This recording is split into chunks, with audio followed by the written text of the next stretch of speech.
Les amis, bonjour, Gérald Vigneault. Rapidement, en quelques mots, je voulais faire une petite vidéo rapide pour parler d'un thème dont la plupart des gens se contrefoutent et d'ailleurs sont même pas au courant. C'est les requins. Les requins qui, on le sait depuis qu'on est gamin, sont les animaux qui sont les plus méchants du monde, évidemment, puisque les requins mangent les hommes, merci. Et mais en fait, la réalité, c'est quoi? Déjà, la réalité, c'est qu'il y a 5 humains qui meurent des morsures des requins par an. Et l'autre réalité qui est beaucoup plus méconnue et beaucoup plus problématique, c'est qu'en parallèle de ces 5 humains qui meurent à cause des requins, il y a 85 à 100 millions de requins tous les ans qui meurent à cause des hommes. Pourquoi ils meurent? Alors en France et en Occident, d'une manière générale, on n'est pas trop au courant, parce que c'est plus un problème lié à la culture asiatique.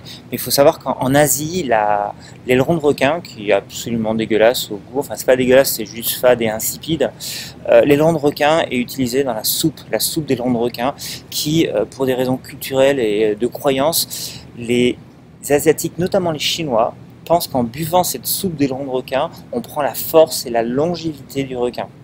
Alors c'est absolument débile parce que c'est pas vrai. En plus la soupe elle est absolument insipide, on l'a vu, on l'a dit. Par contre le truc c'est que ça vaut 90 $ le bol de soupe, jusqu'à 90 $ le bol de soupe. Donc il y a une rentabilité qui est extrême et en fait le marché de l'aileron de requin a été complètement investi par les mafias chinoises. C'est un marché qui est estimé à plus d'1 milliard de dollars de revenus par an.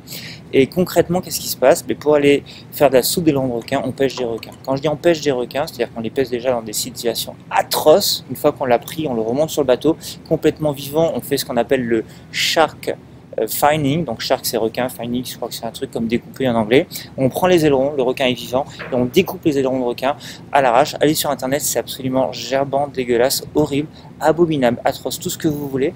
C'est inhumain. Et en fait, les requins, une fois qu'on les a enlevés leurs ailerons, vivants, on les rejette à l'eau, où ils coulent vers le fond, forcément, ils peuvent plus nager, et dans des douleurs atroces, ils agonisent jusqu'à mourir sur le fond de l'océan.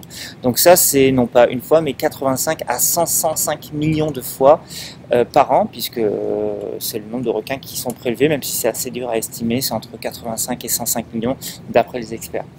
Et non seulement c'est dégueulasse pour les requins, mais surtout c'est très problématique par rapport à l'équilibre des océans et donc à l'équilibre de la planète et de ses écosystèmes en général. Pourquoi? Parce que les requins qui, rappelons-le, sont présents sur la Terre depuis 400-450 millions d'années. Pour info, les hommes, enfin les homonidés, c'est 7 millions et les homo sapiens, c'est 30 à 200 000, ça dépend comment on compte. 450 millions d'années, ça fait beaucoup. Et les requins ont une maturité reproductive qui peut aller jusqu'à 25 ans. C'est-à-dire qu'un requin, avant de pouvoir se reproduire, sur certaines espèces, c'est 25 ans. La réalité, c'est qu'on empêche 100 millions par an. Donc très vite, il n'y aura plus de requins dans les océans. Quand je dis très vite, c'est probablement dans 10-15 ans, quelque chose comme ça. D'après les experts, pas d'après moi, d'après les experts. Dans 10-15 ans, il n'y a plus de requins dans l'océan. Alors, qu'est-ce qu'on en a à foutre en fait? La réalité, c'est que les requins, ce sont des super prédateurs. Et si vous envoyez les super prédateurs, c'est-à-dire que toute la couche inférieure qui était prédatée, je ne sais pas si ça se dit comme ça par les requins, mais du coup, elle va grossir. Donc il y aura une masse de prédateurs dans la chaîne alimentaire beaucoup plus grande dans la couche inférieure aux requins, qui elle va défoncer la couche supérieure, qui du coup n'existera plus. Donc la couche inférieure à la couche supérieure de celle inférieure aux requins, etc.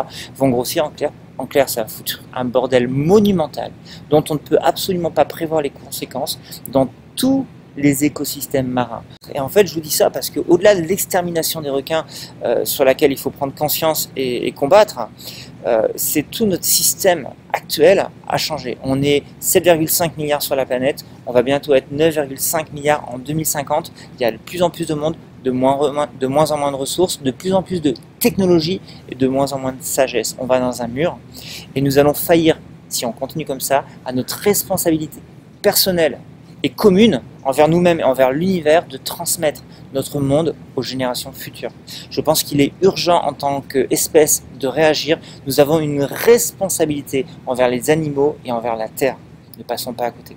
Si cette vidéo te parle, si cette vidéo te semble utile, partage-la. Il est urgent qu'un maximum de gens prennent conscience du problème liée à l'extermination des requins. N'hésite pas bien sûr à la partager, mais aussi à laisser en commentaire tes impressions. N'hésite pas à fouiller aussi sur le net sur ce problème de l'extermination du requin, ainsi que sur la méthode absolument abominable qui est employée, qui s'appelle shark fining.